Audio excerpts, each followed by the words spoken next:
economy of this country, the economy of the world. When you say we're becoming complacent, what do you mean? You go to funerals now, you drive around and see what happens with funerals. You are kind of shocked. There has been no protocol that has been removed also for. We still insist on those protocols that were passed out. We are in the process of reviewing some of them. Based on that, we advise the general public. But individuals now taking upon themselves to change the rules and putting others at risk, and it is saddening. A $5 billion United States fundraiser to support the Global Partnership for Education has ended in London, the United Kingdom. Education Minister Ansu Soni said funding from the gathering will target improvement in early childhood and basic education globally, with Liberia set to receive its fair share. Minister Soni made a disclosure Monday in an interview with the station. It's a 5-year commitment that was, and those 5-year commitment will be spread over the 5 years to support basic education, reading, writing, spelling, key. That is the emphasis of the Global Partnership for Education, because it is believed that if we can really get the kids to learn to read and write and understand what they've read, then the rest of education becomes easy going. So GP supports only public schools.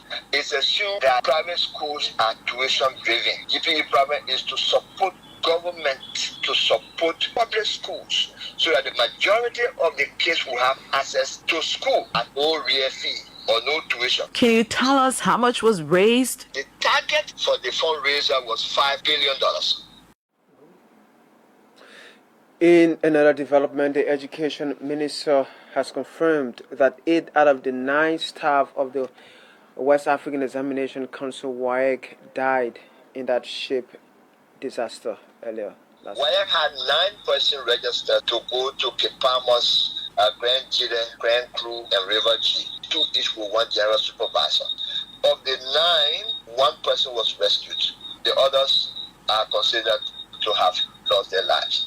Now, I understand from the WAEC boss that they've already recovered 6 of the 8, and they are still looking. It's a matter of us beginning now to put ourselves in position to start arranging the burial of those people once the government pass them on, whether to the family or I don't know what will happen. That's an accident, so we'll see what to do. But WAEC has to play a significant role. The bossman is already talking to the head office in Accra, see what can be done insofar as that is. If you're just coming out where you're watching Lntv News Live, coming to you from Painesville, outside of the nation's capital, Monrovia. My name is Edward Tamba, anchoring this edition of the news program, and the top stories we're following. President George Weah congratulates Niger on the occasion marking that country's 61st Independence Day. Liberian Immigration Service arrests 5 Nigerians for entering Liberia illegally.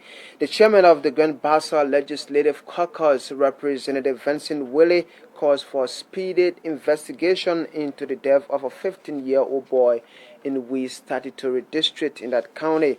And away from home, lecturers and non-academic staff at universities in Ghana go on an indefinite strike over pay. We still got more developments for you ahead, but it's break to be right back. Please do stay with us.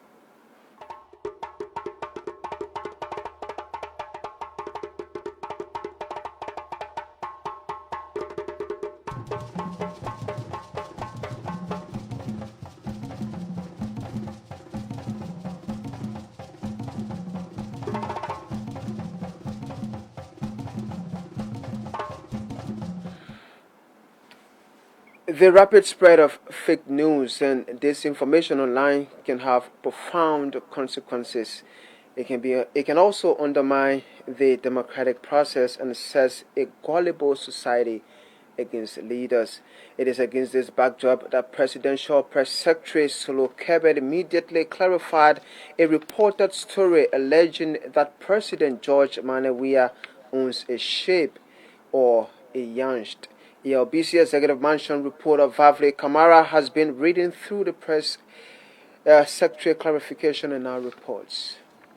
Story about President Weah owning a yacht was first published online in 2019 by the Global News Network. The online global news network is owned and operated by long-time journalist Choro Brooks. The image of the vessel, which Presidential Press Secretary Solo Kebe says is photoshopped, has been making rounds on social media recently. Mr. Kebe dismissed what the story alleges and maintained that the president does not own a ship or a yacht as alleged by the news site. The press secretary described the story as another diabolical attempt by detractors to spew false claims about the president.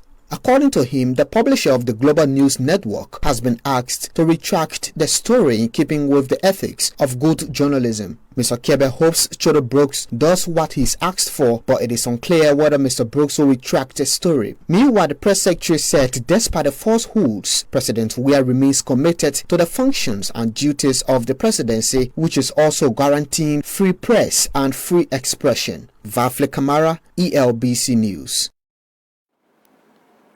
In Great Mount County, the collapse of a culvert is said to have cut off the provincial capital Rabos Post from the rest of that county. Lntv Cape Mount County correspondent says the incident happened over the weekend following heavy rain in that area. As Janet Kamokar reports, work has commenced to rehabilitate that road. It was actually Friday the road completed cut off. Since then, they have been putting a lot of challenges to the citizens of Robertsport City and other citizens from different parts of the county. As it is, cars are now going into the city. Normally, when passengers leave from Monrovia, they come and stop to Latia, and then other cars that are already cut off between the line in Robertsport, they will receive the passenger and then take them to Robertsport. But as it is, there's no car making their way on that identical road. So the first person that I got in contact with was the fiscal affairs superintendent, and then according to him, he tried making some photos because the superintendent proper wasn't available in the village. So it was the fiscal affairs superintendent who started making some calls, and the further analysis, he was able to make me to understand that he talked to the B. Martin Mining Company. Following that day, the next morning, there was a team of engineers for the B. Martin Mining Company who came at it.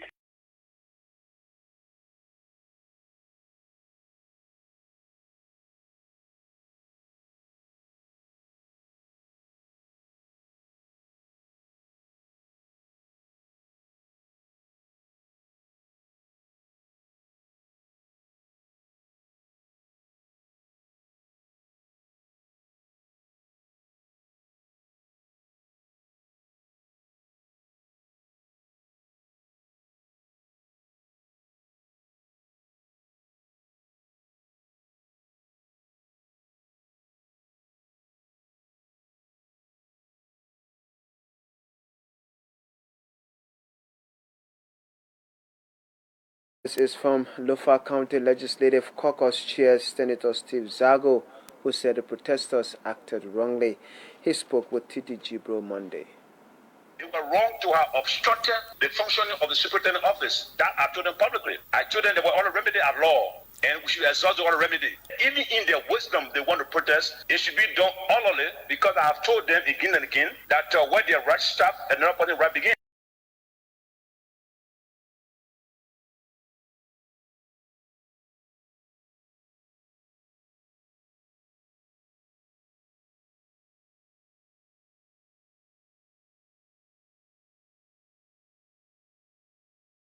And real information as it is. How we not bear me who have been a different ball game. Titi, local country is a peaceful country. These are people of immunity. I feel I have a fiduciary duty, not only the local but the Liberia. I chair the Committee on Defense and Security. Do you think I want to see insecurity in our country?